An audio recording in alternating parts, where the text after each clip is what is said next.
Voilà.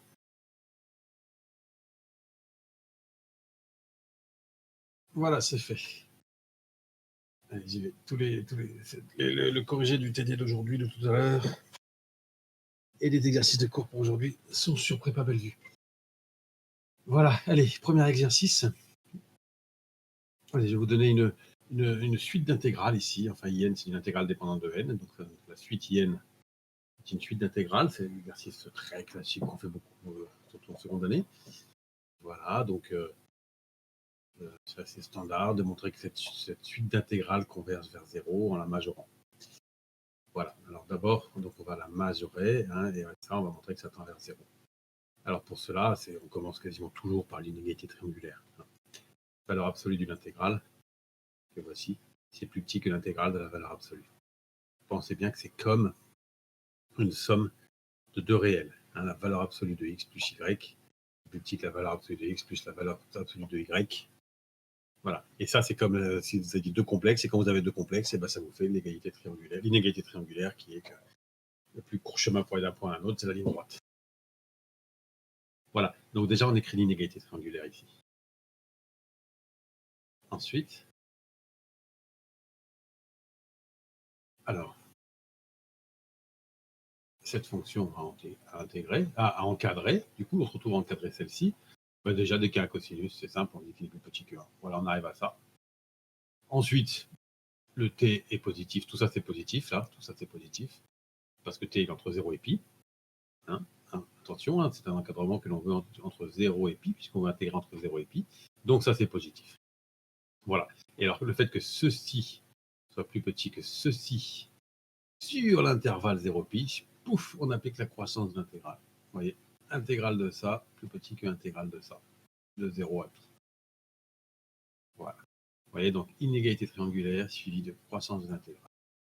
Et celle-ci, on sait la calculer. Voilà, donc vous avez IN qui est plus petit que ça.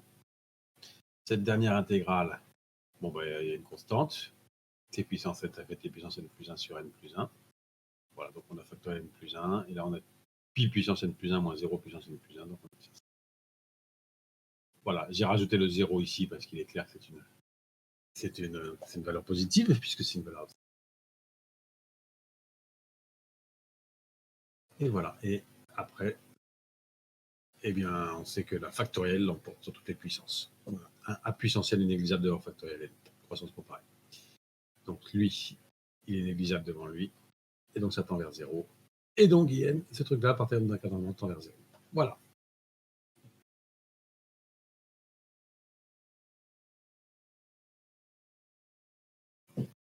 Allez, merci. Suivant.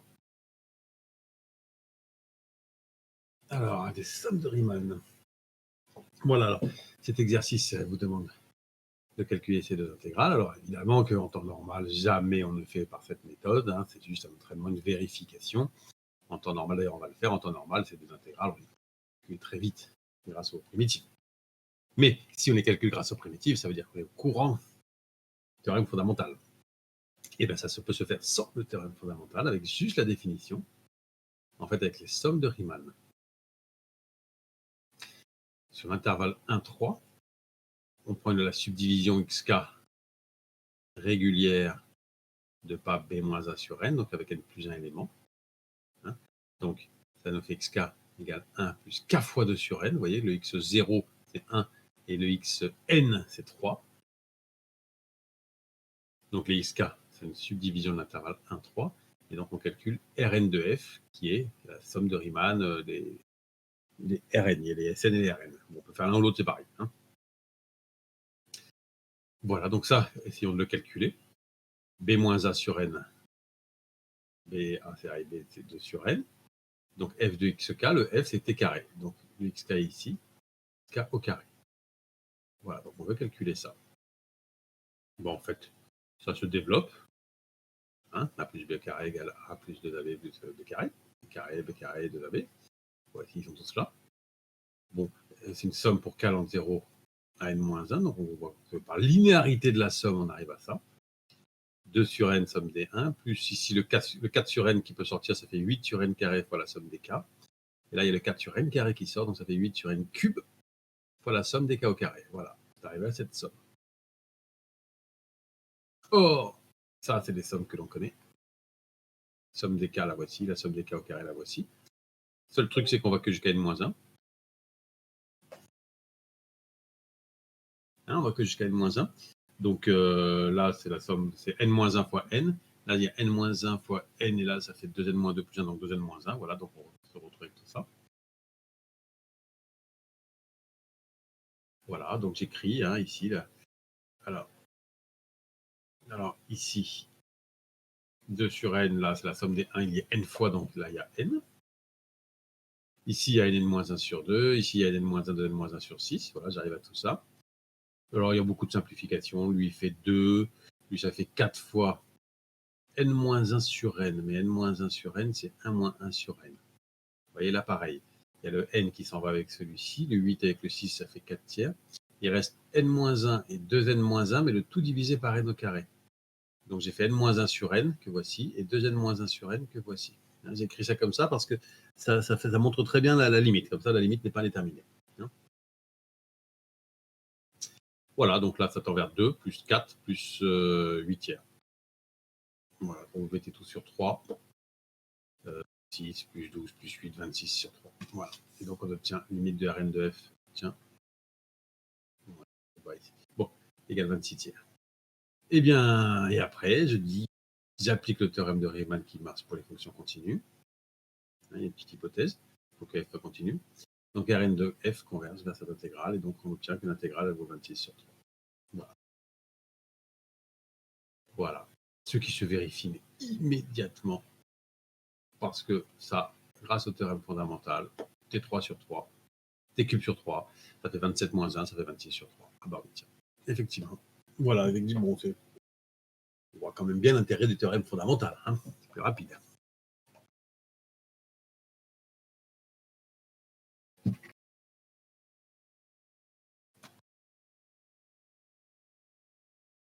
Allez, ensuite. Alors pour la seconde, j'ai fait pareil, mais c'est l'intervalle AB. Donc les x de k valent k sur n, tout simplement. Vous voyez, le x0, il fait 0 et le xn fait 1. Donc ici, la somme des b-1 sur n fois f de xk, c'est 1 sur n fois exponentielle k sur n. Ah, et bien cette somme, c'est une somme géométrique. C'est la somme des suites d'une terme géométrique. La somme des termes d'une suite géométrique. Voici. Alors j'aurais dû dire que n est différent de... Ah bah non, ça c'est toujours différent de 1. Ça c'est toujours différent de 1, voilà. Donc premier terme qui n'est pas sur 1 moins la raison. Donc là j'ai multiplié par moins 1 aussi. C'est 1 moins e qui est multiplié par moins 1. Bon, et on doit calculer la limite de ça. Eh bien, ce exponentiel u-1 est équivalent à u. Voilà, donc exponentiel 1 sur n moins 1, c'est équivalent à 1 sur n. Donc là, vous avez 1 sur n fois n, ce qui tend vers 1. Donc tout ça tend vers 1. Donc finalement, notre suite tend vers e moins 1.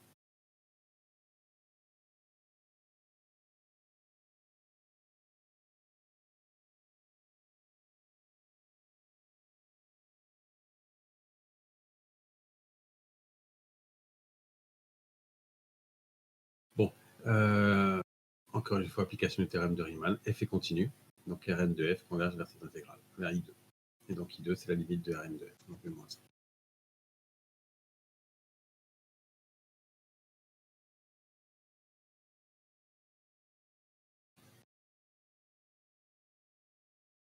Voilà. Et le théorème fondamental, ben, effectivement, primitive de exponentialité, c'est exponentialité de 0 à 1, ça fait e moins 1. Voilà.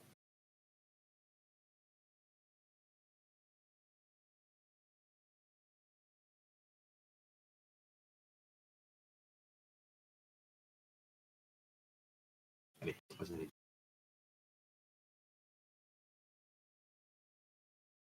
Alors, calculer ça. Alors, on n'y pense jamais si c'est pas avec le théorème. Si c'est pas avec le théorème de Riemann, on pensera jamais à calculer de cette façon-là cette limite. Mais je trouve que l'on peut faire apparaître 1 sur n fois f de k sur n. Et donc, on peut voir ça comme une somme de Riemann. Bon, si on ne lui donne pas l'indication, c'est délicat en général de penser à utiliser les sommes de Riemann. Voilà. Vous voyez ça, Eh bien, si on factorise ici par n carré, et on fait apparaître des k sur n, et du coup, c'est 1 sur n, somme des f de k sur n. Vous voyez la fonction ici, f de k sur n, c'est f de t égale ceci. Et donc les k sur n, c'est les xk si a égale 0 et b égale 1. K sur n. Oh, j'ai oublié le k ici. Zut. Allez, je le mets.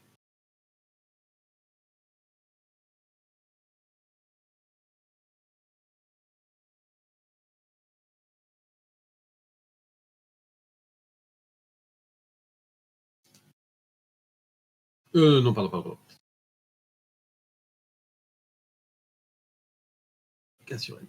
Voilà.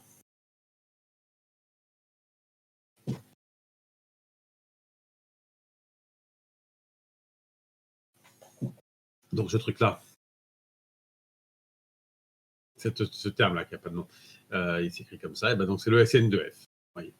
Aïe, ici c'est un K encore une fois. Zut.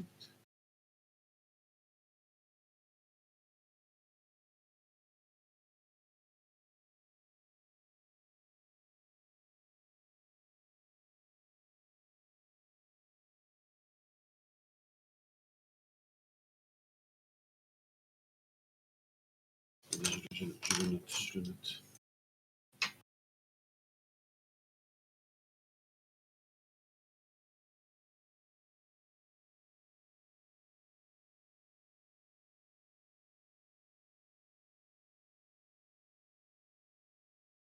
Voilà. Bon, allez, je vais corriger ça. Allez, donc c'est Sn de f. Voilà, alors par théorème, comme f est continu, Sn de f converge à cette intégrale-là. Intégrale de a b de f de t, dt. Voilà, donc à chaque fois, on applique le théorème avec les sommes de Riemann. Donc il faut connaître l'expression. Les sommes de Riemann convergent vers l'intégrale. Voilà, et donc on a cette intégrale-là. Cette intégrale ici, intégrale de a b de f dt, c'est comme ça. Et ben, c'est une arctangente. Donc arctangente de 1, c'est pi sur 4. Arctangente de 0, c'est 0. Donc ça tend vers pi sur 4. Voilà, donc voici ceci, ce qui nous fait un nouveau moyen de calculer pi d'ailleurs, en multipliant par 4. Ça peut donner une approximation de pi, c'est pas une très bonne méthode parce que si on prend une très grande valeur de n, ce sera toujours un 1 sur n près. Hein, vous avez un petit complément du théorème de Riemann qui dit que la convergence est en 1 sur n. Hein, la convergence est en 1 sur n, c'est-à-dire que si vous prenez le millième terme, vous avez une approximation de pi sur 4 à 1 millième près. Alors il y a une astuce, c'est que quand vous avez Sn, juste en enlevant le terme pour n et en ajoutant le terme pour 0, donc en enlevant le terme pour n, c'est-à-dire en enlevant 1 sur 2n et en rajoutant le terme pour 0, c'est-à-dire 1 sur n, et bien vous avez le terme Rn. Quand vous avez Sn, vous pouvez en déduire Rn tout de suite. Et quand vous faites la moyenne des deux, ça vous fait le Tn de la méthode des trapèzes. Eh bien le Tn, lui, est une approximation à 1 sur n au carré près. Enfin, de l'ordre, hein, une constante fois 1 sur n au carré.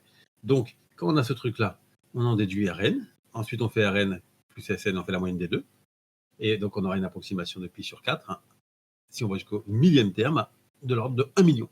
Voilà, donc c'est étonnant qu'on peut tout de suite en déduire le Tn et que là, c'est une approximation de l'ordre de 1 sur n au carré, en 1 sur n au carré. Ça, à condition que f soit de classe C2, mais là, vous avez même de classe C infini. Voilà. Voilà, je vous parle un petit peu de ça, mais j'en reparlerai au moment du chapitre. En informatique, il y a un chapitre qui s'appellera I8 bis, qui est un peu la suite du chapitre sur Euler, mais qu'on fait après les bases de données. Hein, puisque justement, je vais avoir l'intégration. Allez, vous reprenez le poly sur l'intégration.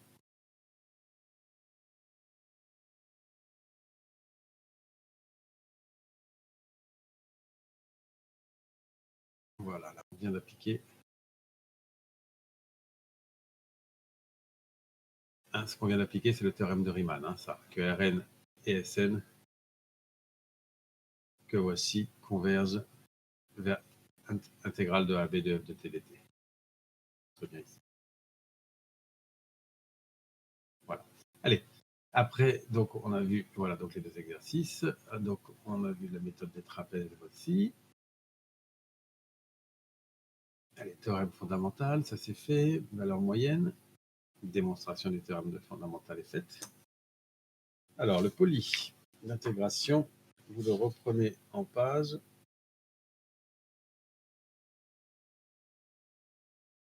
En haut de la page 8. Allez. Donc, le théorème fondamental, la partie vraiment importante du théorème fondamental, que je vais remettre. Voilà, ça c'est la moyenne. Voilà, la voici. Théorème fondamental, cette fonction-là, qui a priori n'est définie que comme une intégrale de Riemann, c'est-à-dire comme une surface, enfin bon, bande supérieure de l'ensemble des intégrales des fonctions dans l'escalier de cela. Voilà. Eh bien, en fait, c'est une primitive de f, et donc comme corollaire, on va voir qu'on peut calculer les intégrales grâce à des primitives. Voilà la proposition qui suit, qui est en haut de la page 8. En fait, c'est plus qu'une primitive, on peut en dire un peu plus, c'est l'unique primitive qui s'annule en A. Vous voyez qu'elle s'annule en A, cette primitive, intégrale de phi de A, c'est intégrale de A de f de t.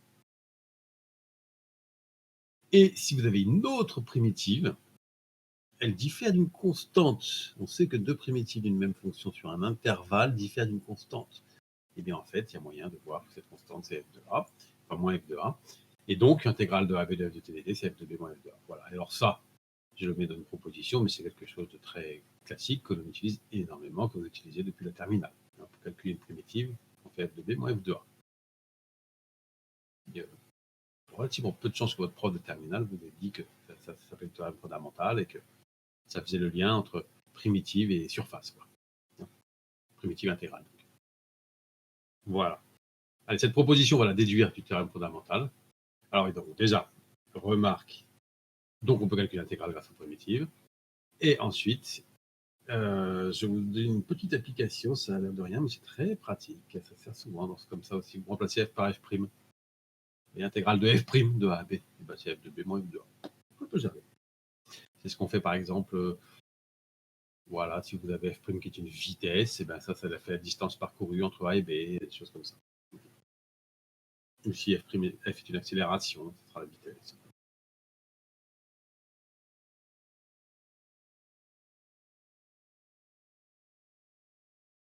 Vous voyez, si on sait que f' de t est entre petit m et grand M, alors pour que ça se soit défini, il faut que f' soit continu. Donc que f soit de classe C1. Ça implique en particulier que f est continu sur AB fermé et f est, est dérivable sur AB ouvert. Donc si f' est entre petit m et grand M, ça on peut l'encadrer par un rectangle entre petit m fois b moins 1 et grand m fois b moins 1. Ça nous donne le théorème des accroissements finis. Hein, le théorème des accroissements finis est une conséquence du théorème fondamental. Bon, par contre, le théorème fondamental, on l'a démontré en utilisant le théorème de la moyenne, qu'une fonction continue atteint sa moyenne, qui lui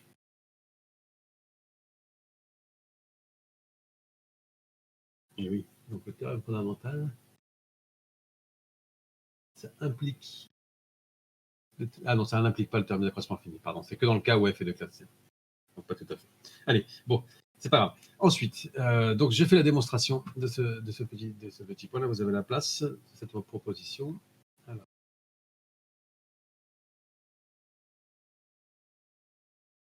voilà.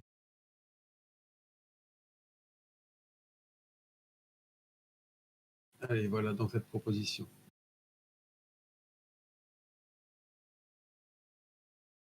Alors, si vous prenez une prime, alors déjà démontrer que c'est l'unique primitive. Alors, avant de faire la démonstration des deux cas, je fais juste une remarque, parce que ça observé dans le petit i et le petit 2i. Donc, cette fonction,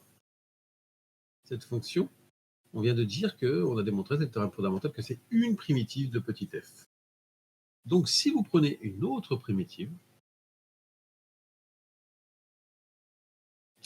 vous avez donc, d'après le théorème fondamental, phi qu'il y en a une, et c'est sur un intervalle. Donc, quand vous avez deux primitives, elles diffèrent d'une constante. Ça, c'est un résultat que je vous ai donné dans le chapitre A5 sur l'intégrale. Sur les primitives, la différence des deux fonctions est dérivable de dérivée nulle, donc constante sur tout intervalle. Comme il est un intervalle, alors elle diffère d'une constante. Elle diffère d'une constante. Il existe un réel cas tel que pour tout x, on a ceci. Voilà, si vous prenez une autre primitive. Bon. Et bien alors pour le petit i, voilà, vous marquez ça. Alors elle diffère d'une constante.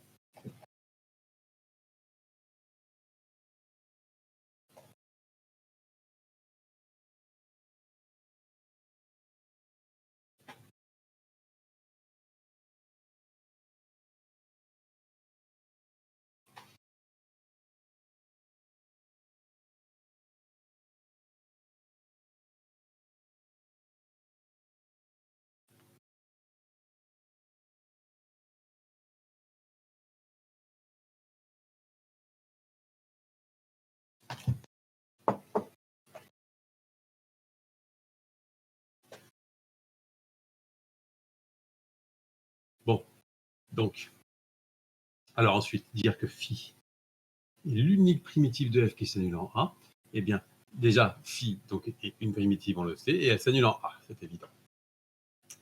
Donc, si f, c'est aussi une primitive qui s'annule en A, donc ça fait f de A égale 0.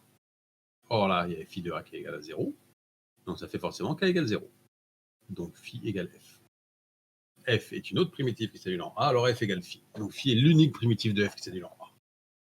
C'est pas extrêmement courant qu'on utilise cette unicité, hein.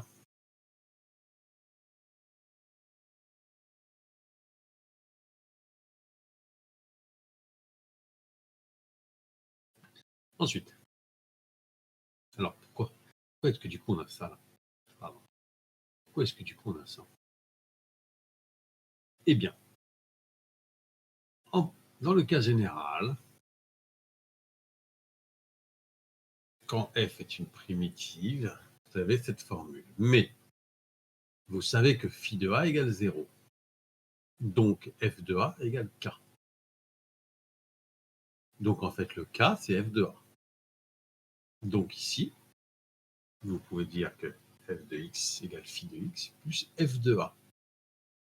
Et quand vous remplacez par b, ça vous fait phi de b égale f de b moins f de A. Et phi de b, c'est exactement ça. Voilà.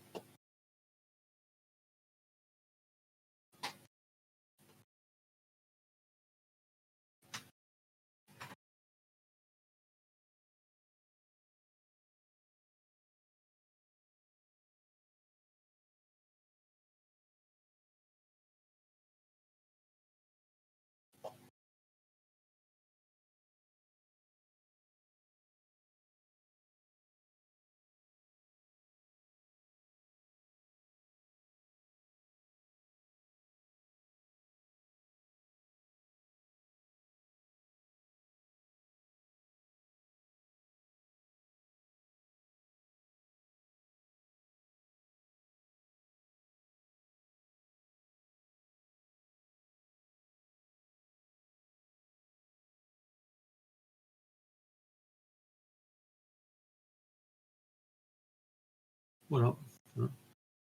Donc ceci-là, en remplaçant par b, ça donne phi de x, phi de b égale f de b moins k, et de k, on voit qui fait f de A.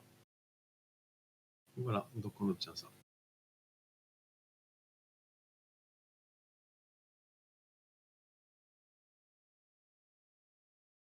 Allez,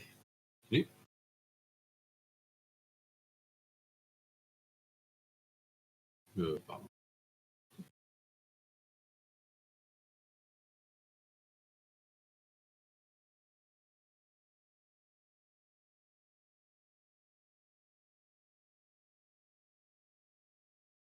Bon. Allez, la suite, c'est un exemple. Alors, c'est un exemple vraiment classique, c'est l'étude d'une fonction définie par une intégrale. Voilà, ça, vous allez prendre la part. Je ne vous ai pas laissé la place pour le marquer, donc pour vraiment prendre la part, c'est un exercice très classique, hein. Une fonction définie par une intégrale. J'explique. Ça, bon, vous reconnaissez peut-être déjà l'intégrale de Gauss. Voilà, ça c'est la courbe exponentielle de moins t carré sur 2, c'est la gaussienne, hein. Et donc on ne sait pas intégrer cette fonction-là. Exponentielle de moins t carré sur 2, ou exponentielle de moins t carré d'ailleurs, c'est une fonction dont on ne sait pas trouver de primitive. Alors on sait même prouver qu'il n'existe pas, qu'il n'est pas possible d'exprimer une primitive de cette fonction à l'aide des fonctions usuelles. Or ça, d'après le théorème fondamental, c'est une primitive de exponentielle de moins t carré sur 2. Donc on ne peut pas faire mieux que l'exprimer comme ça. On ne peut pas l'expliciter. Vous voyez? Bon. Mais vous allez voir que avec la théorie, on arrive quand même très bien à étudier cette fonction. On va la tracer, on va avoir un développement limité, etc. etc. Hein, on peut quand même dire des choses. Vous voyez, c'est une fonction. Alors vous aurez normalement beaucoup de mal à la tracer sur votre calculatrice, hein, puisque vous ne pouvez pas l'expliciter. Hein, d'ailleurs, moi, vous allez voir, je vais finir par la tracer, mais c'est parce que cette intégrale, je sais la calculer par avec CPy sur Python, on peut calculer toutes les intégrales, et donc pour 500 valeurs de x, je l'ai calculé, j'ai pu tracer la courbe comme ça. Mais sinon, on ne sait pas l'expliciter, cette fonction. Avec Python, on y arrive, mais voilà. Allez, donc allons-y pour cet exercice. Donc c'est l'étude complète de cette fonction, vous voyez. l'étude complète de cette fonction. Complète de cette fonction.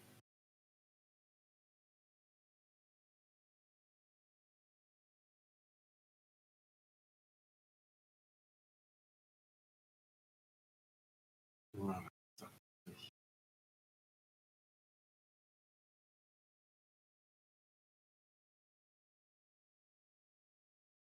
Je vais définir ici. Allez, première question. Justifier que f est bien défini et impair. Alors, la fonction intérieure, je vais l'appeler phi, ça va nous simplifier la vie. Hein. Phi de t égale ceci. Bon, pourquoi cette fonction est-elle bien définie? Alors, quand vous devez justifier qu'une intégrale est bien définie, c'est parce que la fonction qui est à l'intérieur est continue sur le segment AB. Voilà, donc qu'est-ce qu'il faut dire ici? Il faut dire que la fonction qui est là est bien définie sur le segment 0x et continue. Définie et continue. Hein? C'est comme ça qu'on justifie l'existence d'une intégrale. Et donc, pour tout x, cette intégrale est définie, donc la fonction f est définie. Voilà. Vous voyez que c'est réel. La fonction phi est définie sur R et continue. Là, il n'y a aucun problème pour cette fonction. Donc, elle est continue sur le segment 0x. Pour être rigoureux, il faudrait marquer x0 si x est négatif. Voilà. Donc, on peut intégrer sur le segment 0x parce que la fonction est continue sur ce segment. Donc, l'intégrale f de x est bien définie pour tout x. Et ainsi, la fonction f est bien définie sur R.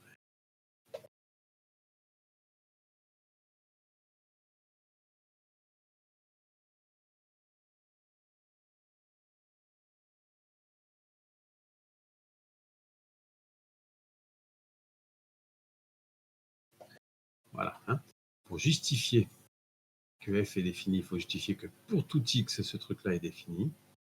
Et donc, que la fonction qui est dedans est continue sur le segment AB. C'est comme ça qu'on justifie l'existence d'une intégrale. Alors en fait, on pourrait dire que la fonction est intégrable, c'est un terme qu'on apprendra l'année prochaine, mais c'est un petit peu moins fort que continu. Une fonction qui est continue par morceaux, par exemple une fonction en escalier, elle est intégrable alors qu'elle n'est pas continue. Vous voyez, mais donc quand une fonction est continue, alors elle est intégrable en fait. Intégrable, c'est moins fort que continu. Mais vous verrez ça plus tard. Voilà. Donc, allez, l'intégrale de phi sur ce segment est bien définie, et donc f de x est bien définie pour tout x, et ainsi la fonction f est définie sur R. Voilà. Alors, pourquoi est-elle impaire? Eh bien, il faut faire f de moins x égale f de x, égale moins f de x, et pour cela, alors ça se devine bien qu'elle est impaire, parce que là, vous avez une fonction paire, donc si vous prenez l'intégrale de 0 à x, eh bien, c'est l'opposé de l'intégrale de 0 à moins x. Donc f de moins x égale moins f de x. Ça se devine comme ça, et pour le démontrer, alors l'intégrale de 0 à moins x, eh bien, on fait un changement de variable, u égale moins t. Hein, voilà, je vous avais montré ça il y a longtemps. Vous voyez, vous avez... Alors, je descends un peu.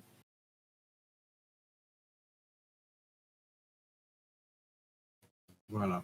Hein, on va prouver que f de moins x égale moins f de x. Voilà, ce qui est ici, pour montrer qu'elle est impaire. Et le f de moins x, le voici. Voilà, donc l'astuce, c'est que je fais le changement de variable u égale moins t. Comme ça, quand le t va de 0 à moins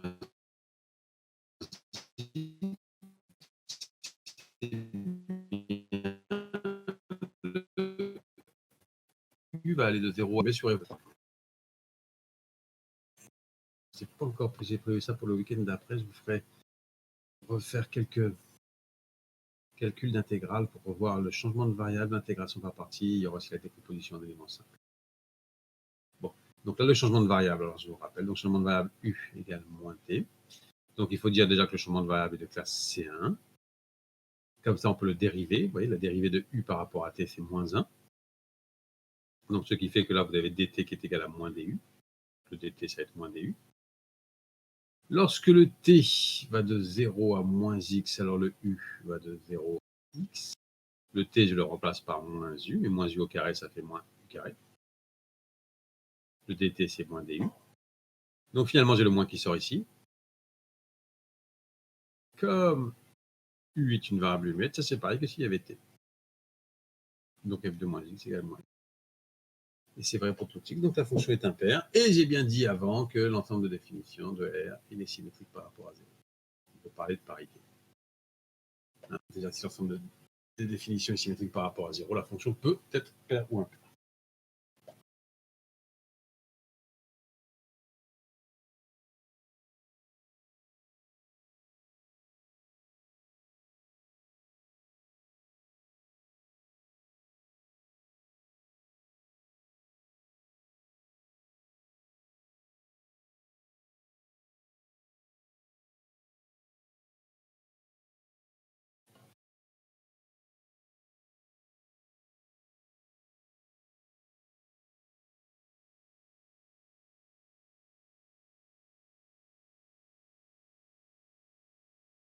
Allez, question suivante.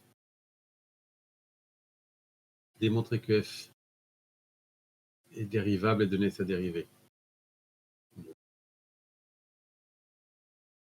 Fonction qui est là.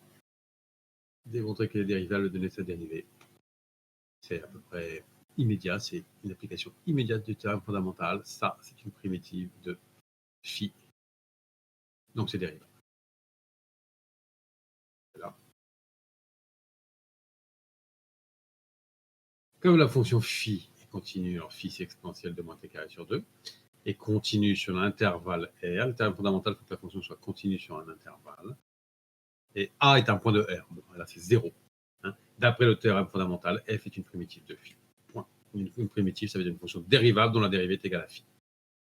Voilà, donc f' de x, c'est exponentiel, attention, on change la variable. Hein. Phi, c'est phi de x, f' de x, c'est phi de x, donc c'est exponentiellement x sur 2. Voilà, c'est tout.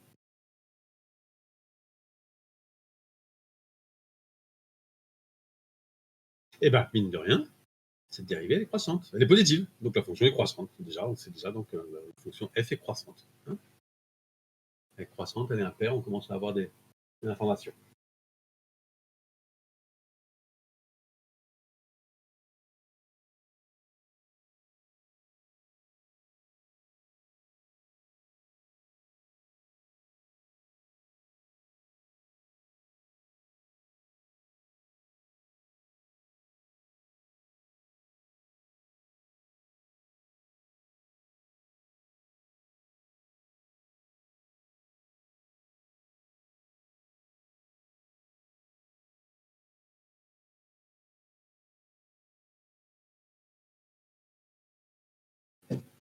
Allez, question suivante. Allez, alors, justifier que f est de classe C infinie, on vient de dire qu'elle était dérivable. Donc elle est classe C infinie, donc elle met un développement limité à tout ordre, en 0, et on va montrer un développement limité juste à l'ordre 3, ça suffira. Bon, eh bien, là, on a démontré grâce au théorème fondamental qu'elle est dérivable, que sa dérivée est ici. Tiens, la dérivée est de classe C infinie. Voilà, donc la fonction f est de classe C infinie. Vous voyez, elle est dérivable, et sa dérivée, on peut la dériver autant qu'on veut. Pour tout n, sa dérivée est dérivable n fois. Donc finalement, f est dérivable n fois pour tout n, et donc elle est de classe C infinie. Voilà. La fonction f est dérivable et sa dérivée est de classe C infinie, donc f est de classe C infinie.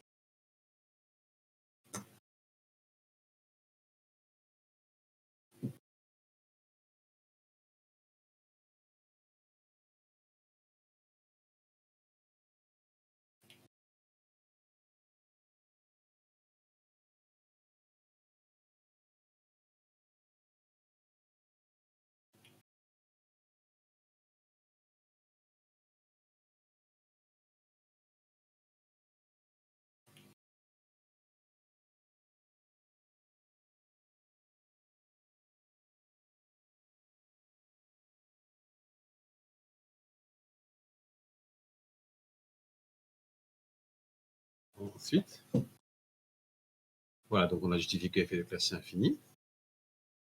Et on veut un développement limité. Et bien, comme on sait que c'est une primitive, et ben, on peut avoir très facilement un développement limité de f'. On l'a déjà fait en TD1. Mais on l'a fait. Là, on peut avoir un développement limité à l'ordre 2 et en primitivant, donc il y aura un développement limité de f à l'ordre 3. Vous voyez, f' en 0 à l'ordre 2, c'est très simple, c'est exponentielle u, c'est 1 plus u plus petit o de u. C'est tout. Exponentielle u, c'est 1 plus u plus petit o de u. Voici. Ça nous fait de l'ordre 2. Que je vais intégrer. Primitivation de développement limité. On n'oublie pas la constante.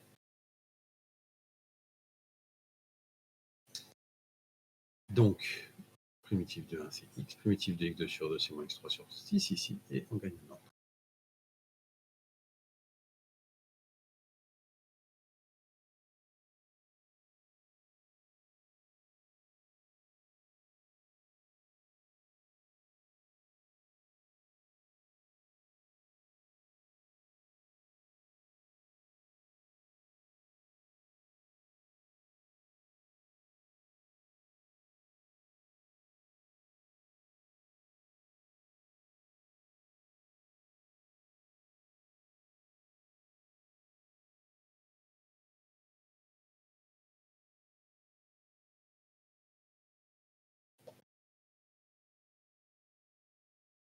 Voilà. Donc après, donc, il y a la constante à ne pas oublier, mais f de 0, c'est intégrale de 0 à 0, donc ça fait 0 de toute façon. Voilà. On n'oublie pas, mais en fait, elle vaut 0. Et on arrive à ça. Et voilà. Et donc, cette fonction f que l'on ne sait pas expliciter, on peut avoir un développement limité. D'ailleurs, quel que soit l'ordre, on aurait pu avoir un développement limité. Hein.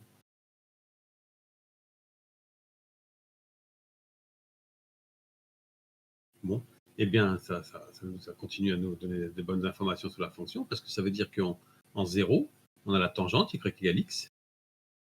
Et comme là, il y a le terme x3 sur 6, ça veut dire que si x est positif, la fonction est en dessous, et si x est positif et négatif, la fonction est au-dessus.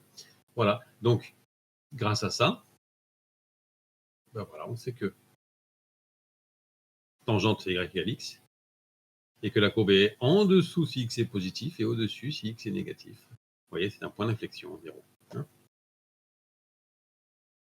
voilà, on a une idée de l'allure de la courbe aux alentours de 0.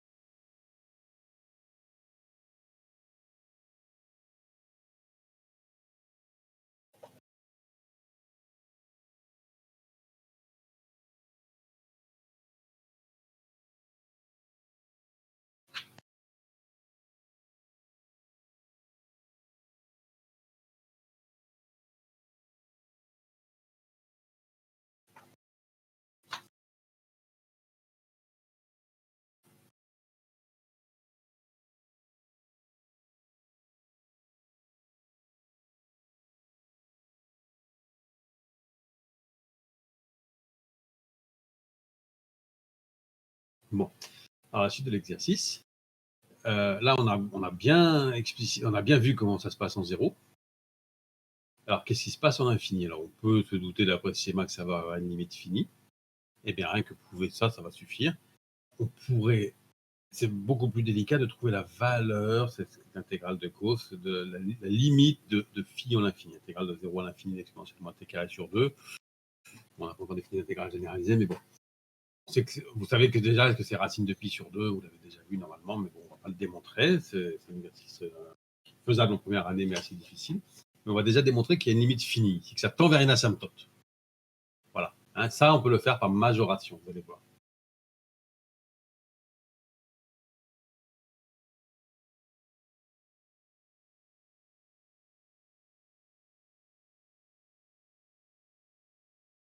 Allez, donc, vous voyez, je vous donne la majoration qu'il faut utiliser ici. Et après, on va en déduire ce qu'il faut. Alors, démontrer que on a ceci, mais ça marche que pour t plus grand que 1, hélas. Donc, on ne va pas pouvoir appliquer la croissance de l'intégrale sur l'intervalle 0x, vous allez voir. Alors, si t plus grand que 1, effectivement, ça fait t2 plus grand que t, en multipliant par t. Donc, je multiplie par moins 1,5, on obtient cet encadrement-là, et j'applique l'exponentielle qui est croissante, et j'obtiens ça.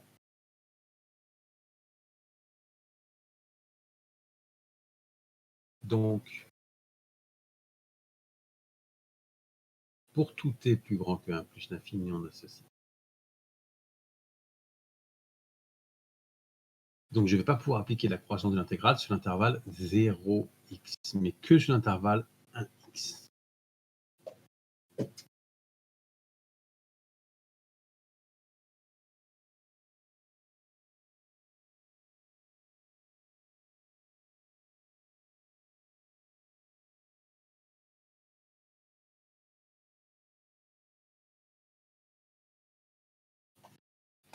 quelque chose d'assez courant, de séparer une intégrale en deux parties.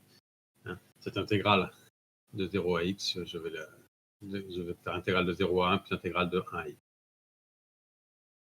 Voilà. Donc, on a démontré qu'on a cet encadrement, mais pas sur l'intervalle 0x, hélas, que sur l'intervalle 1x. Donc, par croissance de l'intégrale, j'ai le droit de le faire parce que les bornes sont classées. Hein. C'est intégrale de a à b avec a plus petit que b. Voilà, donc je le dis ici comme 1 est plus petit que x. Vous voyez, j'intègre ça sur l'intervalle 1x. Et celle-ci, je vais pouvoir la calculer.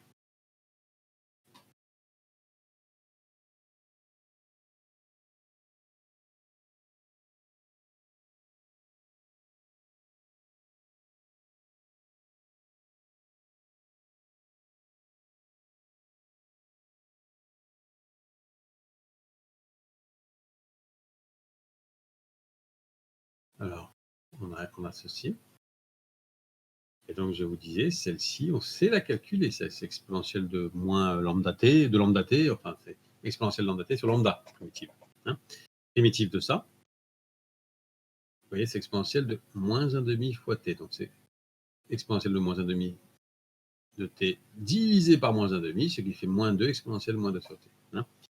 Exponentielle de at plus b, la primitive, c'est 1 sur a fois exponentielle de at plus b. Voilà. Donc, le 1 sur moins 1,5 donne moins 2 ici.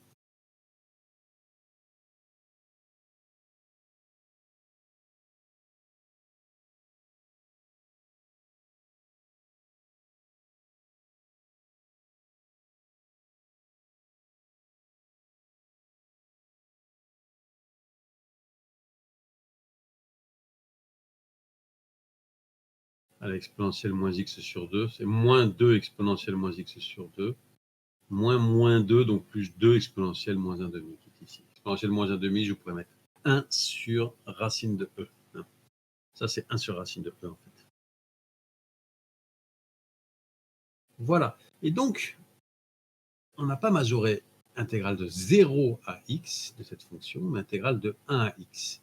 Eh bien, c'est pas grave, parce qu'après tout ça, c'est une constante. La partie qui manque, c'est intégrale de 0 à 1, c'est une constante. Donc, par la relation de Chasles, f de x, c'est ça plus ça. Cette partie qui est ici, en fait, c'est f2. C'est f2. C'est une constante, voilà, c'est une certaine valeur que je ne connais absolument pas, mais. Et celle-ci, eh bien, on l'a majorée ici. Voilà, donc si x est plus grand que 1, on obtient que f de x est plus petit que ça. Alors, c'est une majoration, mais il y a moyen de faire mieux. Mais c'est déjà une majoration de f sur intervalle 1 plus l'infini.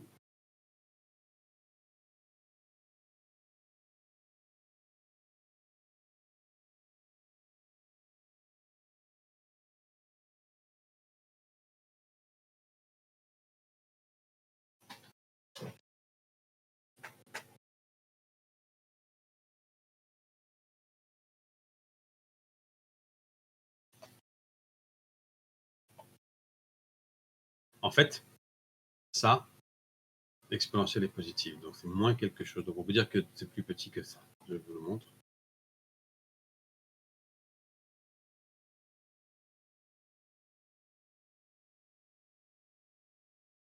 C'est une majoration de f sur intervalle 1 plus l'infini, mais comme ça c'est positif. Oh, oh là là.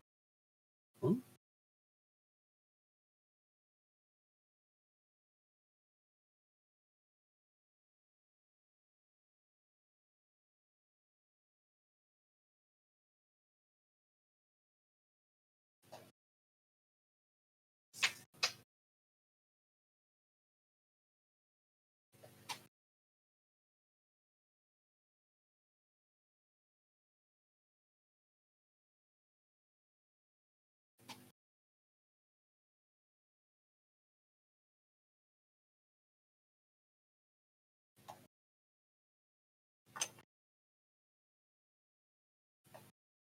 Voilà, comme lui il est positif, donc en fait c'est 2 fois exponentielle moins 1,5. Voilà.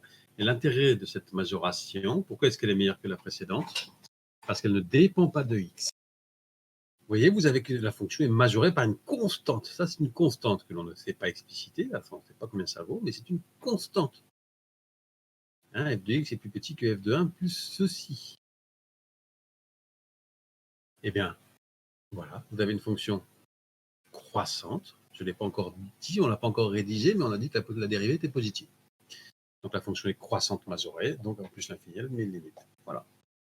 Et comme elle est impaire, au moins l'infini, elle admet moins cette limite.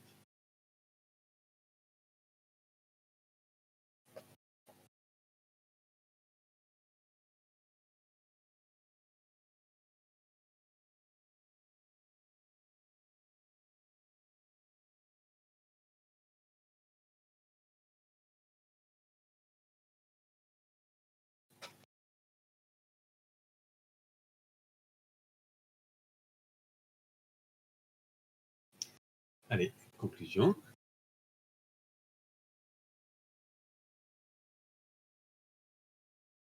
Démontrer que f admet une limite finie en plus l'infini.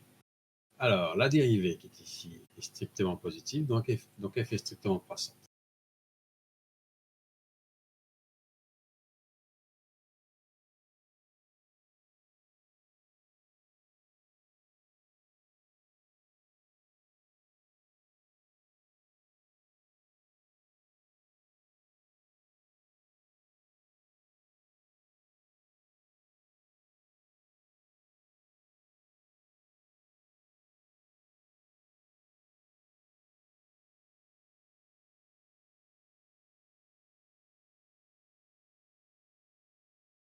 Alors, donc f est strictement croissante. D'après la question précédente, f est majorée, donc au voisinage de plus l'infini. Théorème, f est croissante majorée, donc théorème de limite la monotone, f admet une limite en plus. Voilà, et comme je vous l'ai dit, c'est racine de pi sur 2 cette limite. On pourrait le faire, c'est un exercice compliqué, c'est des astuces, c'est Gauss qui a réussi à démontrer ça. Pour l'instant, c'est délicat. On l'admet. Mais en fait, vous allez voir que c'est pas très important pour la tracer. Vous voyez, ici, j'ai tracé la courbe, mais on s'en fiche complètement de cette valeur parce que vous mettez n'importe quoi, de toute façon, vous avez l'allure de la courbe. Hein. Donc, en fait, je vais la gommer. Ça marche pas. Ça marche pas.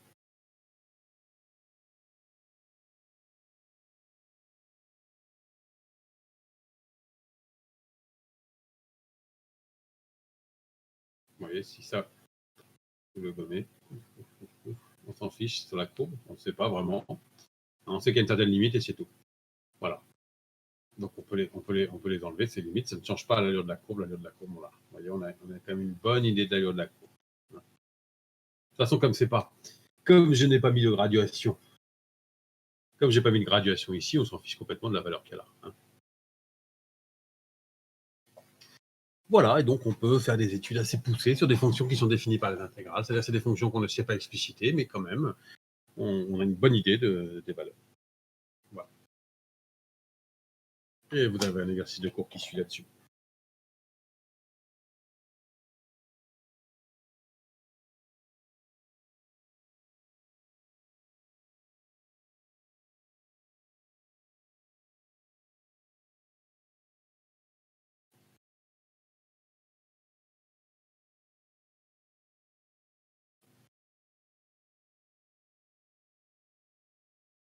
Voilà, allez.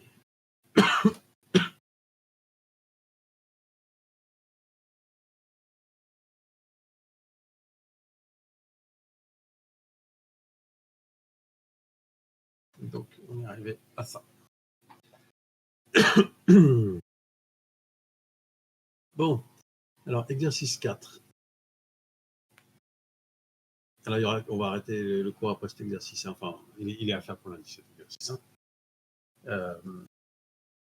Eh bien, vous voyez, c'est un exercice où c'est une fonction définie par une intégrale, mais ce n'est pas une primitive 2. Vous voyez, ce n'est pas intégrale de petit a à x. Vous voyez. Donc, comment on va faire? Eh bien, je donne des étapes, c'est-à-dire que on va appeler f la fonction au lieu de phi, au lieu de petit phi, la fonction qui est à l'intérieur. Vous allez me justifier que f admet une primitive. Et après, du coup, vous l'appelez grand F, la primitive de petit f. Et bien, d'après le théorème fondamental, ça c'est grand F de x carré moins grand F de x. Grand F de x carré moins grand F de x. Et comme grand F est une primitive, alors f est dérivable. Donc, si vous faites grand F de x carré, vous voyez, c'est une composition, ça va faire 2x fois x, la dérivée. Voilà. Hein. Donc, vous justifiez que phi est bien défini sur i. Alors, d'abord, la primitive, que phi est bien défini sur i, ça c'est d'accord, parce que la continuité, etc. Et après, les dérivables. Et je demande plus que de la dérivée, d'ailleurs, je demande de donner sa dérivée. Hein. Voilà. Dans cet exercice de cours, je ne demande que ça, mais j'ai une version aussi avec une bonne dizaine de questions de plus, où on peut vraiment étudier cette fonction, même pas sur l'intervalle 1 plus l'infini, on peut voir qu'il y a une limite en 1, etc., etc. On peut aller beaucoup plus loin pour l'étude de cette fonction. Hein. Sur 0 plus l'infini, on peut la tracer.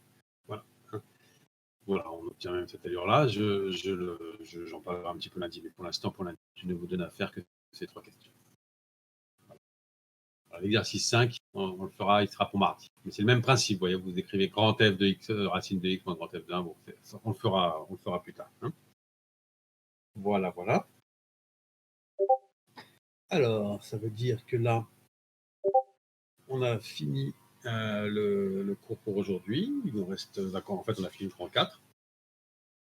Donc le grand 5 et le grand 6, on les fera lundi. Page 8 et 9. 9 et 10, pardon. Et donc, on va passer au TD.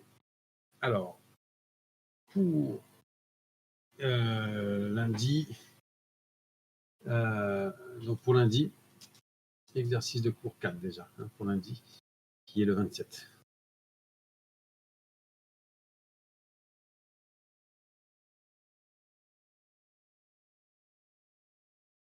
Voilà. Allez, et on passe au TD.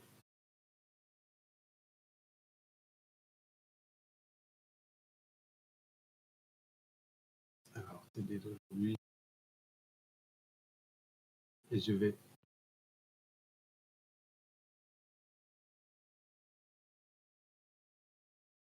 corriger les partiels numéro 9. Alors, au programme que je vais vous laisser chercher. Alors, donc, alors, le TDA 10, je vous l'avais déjà donné hier à chercher. Je vais en parler un petit peu, mais je le corrigerai tout à l'heure. Donc, pardon, c'est l'exercice 6. L'exercice 6, donc, que je vous redonne à chercher. ABC, IKL.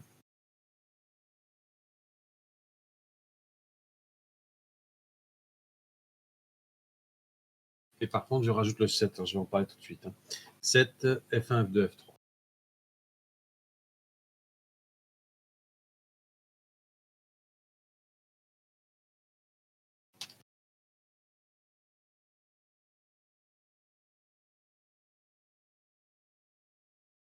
Bon. Voilà. Allez, je vais en faire un corrigé un peu plus détaillé oralement, mais tout à l'heure. Alors, pour l'instant, donc, je vous laisse. Je vous ai mis donc le corrigé partiel numéro 9. Vous l'avez sur Internet. Le voici d'ailleurs. Je vais réexpliquer un petit peu les méthodes. Hein, là, tout de suite, je réexplique juste un tout petit peu les méthodes et puis je corrigerai tout à l'heure. Alors, il me semble que vous avez anglais de 10 à 11. Donc, à 11h30, je vous reprends. Bon, ceux qui veulent, si vous avez réussi à bien faire le TD, ce n'est pas obligatoire, mais je vous reprends et je vous explique plus en détail tous les calculs. Hein. Et juste maintenant, je vais reparler un petit peu. Dans l'exercice 6, alors j'ai déjà dit hier, vous voyez, c'est des limites à calculer difficiles que l'on ne peut faire quasiment qu'avec des développements limités. En fait, pas toujours. Hein. Et donc, vous faites des développements limités de ces trucs-là. Et la difficulté est de trouver le bon ordre pour ne pas aller dans des degrés trop élevés. Vous voyez, alors des fois, c'est simple, on se doute bien ici. Ici, il va falloir aller jusqu'à l'ordre 7. Alors lui, comme il est multiplié par x, ces deux-là, on les mettra que jusqu'à l'ordre 6. Vous avez dû voir que ça, c'est des calculs un peu compliqués, mais si on s'y prend bien, on y arrive. Ça doit faire 1 sur 630. Bon, là, ordre 3. Vous voyez, si vous prenez que l'ordre 1, ça va disparaître, donc il faut aller jusqu'à l'ordre 3. Ici, le mieux, c'est de mettre au même dénominateur. Et après, l'ordre 2 devrait suffire, mais par sécurité, on fait jusqu'à l'ordre 3. C'est pas grave hein, si vous faites l'ordre 3 alors que l'ordre 2 aurait suffi. Hein. Etc. etc. Hein. Voilà, je vous laisse chercher. Vous avez le corrigé maintenant qui est sur Internet. Donc, vous pouvez chercher avec le corrigé à faire ces exos. Hein, il y en aura d'autres à faire pour lundi, FHMNO. Hein. Celui-ci. Ouais, celui-ci. Le M, ça va. Celui-là, il est faisable. Celui-là est difficile. Hein, et le haut, ça va, on a fini la limite de ça. Voilà. Hein, donc, je vous laisse chercher ça si vous ne l'avez pas fait hier. Voilà. Bon. Sinon, alors ça, c'est donc tout l'exercice 6. Voilà. Et après, l'exercice 7. Alors, l'exercice 7, voilà, je vous laisse chercher juste les 3 premières pour aujourd'hui, mais il y en aura d'autres à faire évidemment pour lundi.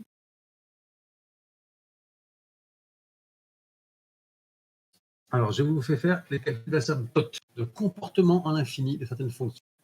Alors, je rappelle la méthode ici. On a une fonction ici, alors on voit bien qu'elle est équivalente à x, il va y avoir une asymptote de la forme x plus 2, x plus 3, on ne sait pas trop, on va voir. Hein. Donc, comment on fait? C'est un développement asymptotique. Donc, on pose h égale 1 sur x, on étudie en infini, donc x égale 1 sur h. Comme ça, h tend vers 0, on se ramène à un problème en 0. Et il faut que vous fassiez un développement asymptotique d'ordre, il faut qu'il y ait 3 termes significatifs. C'est-à-dire que vous devez avoir un truc de la forme ax plus b au début. Alors le x, du coup, ce sera à fois 1 sur h. Hein. C'est un peu bizarre comme développement limité qui commence par 1 sur h. Hein. C'est un peu étrange un développement asymptotique comme ça. Mais, vous voyez, si vous arrivez à cette forme-là, eh bien, ça montre que la fonction c'est ax plus b, plus quelque chose qui tend vers 0. Donc, ça nous montre bien que ax plus b, c'est l'asymptote. Et bien ça donne la position de la courbe par rapport à l'asymptote. Savoir s'il est dessus, dessous. Alors, plus ou moins l'infini. Voilà. Hein, donc, c'est ça que vous devez faire pour les 3 exemples qui sont ici. Voilà. Vous voyez, pour le premier, par exemple, là, je remplace x par 1 sur h, j'obtiens ça. Je peux l'écrire comme ça. Alors, je mets le 1 sur h en facteur comme ça. Là, après, j'ai que des choses que je sais calculer. Là, c'est déjà un polynôme. Là, c'est 1 sur 1 plus h. On sait faire un développement limité ici. Voilà. Et puis, vous allez me développer ça. Vous me développez ça, vous obtenez ceci. Donc, x moins 5. La symptote, c'est x moins 5. Et la courbe est au-dessus en plus l'infini et en dessous en moins l'infini. Allez. Je corrigerai. Le corriger, vous l'avez déjà tapé, donc il n'y a pas de souci, vous pouvez chercher avec les réponses. Mais on se retrouve à 11h30 pour le corriger. Tout le poly que je viens de vous montrer, je le détaillerai. Voilà, et je rajoute les exercices de TD pour lundi. Voilà. Allez, je vous laisse jusqu'à 11h30. Je vous laisse travailler sur ce TD, mais je suis toujours présent. N'hésitez pas si vous avez des questions. Allez, bon courage. À tout à l'heure.